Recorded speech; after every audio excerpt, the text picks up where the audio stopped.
বাচ্চারা আমাদের স্কুলে নতুন স্টুডেন্ট এসেছে, সবাই তালি বাজাও। আবে এরা তালি বাজাচ্ছে না কেন? বাবা তুমি গিয়ে বেঞ্চে বসে যাও। Okay sir. রাহুল ক্লাসে টপ করেছে, সবাই তালি বাজাও। আব্বে এরা তালি বাজানো আবার বন্ধ করে দিয়েছে। আব্বে টিচার যখন এমন করবে তখন বুঝে নেবে টিচার তালি বাজানো বন্ধ করতে বলছে। হ্যাঁ ভাই আমি একদম বুঝতে পেরেছি।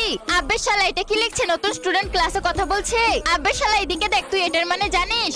আমি তো এটার মানে জানি না। আরে ওরা তো আমাকে বোকা ভাববে। হ্যাঁ ভাই আমি জানি ক্লাসে নতুন ছেলে একদমই পড়ছে না, কিন্তু আমি তো এদিকে পড়ছিলাম। আরে স্টুডেন্ট এখানে কি লিখেছে? আব্বে ওই ছেলে তুমি ক্লাসে পড়ছো না? স্যার আমি তো পড়ছি, ওরাই পড়ছে না। ওই বাচ্চা আমাকে মিথ্যা বলার দরকার নেই। স্যার আমি মিথ্যা বলছি না। আব্বে তুমি বুঝতে পারছো না? তোমাকে চুপ করতে বলছি। যখন আমি এভাবে করব তখন বুঝতে পারবে টিচার চুপ করতে বলছে। আরে প্রিন্সিপাল স্যার আপনি চুপ করো। ঠিক আছে স্যার। বাচ্চারা আজ অনেক খুশি।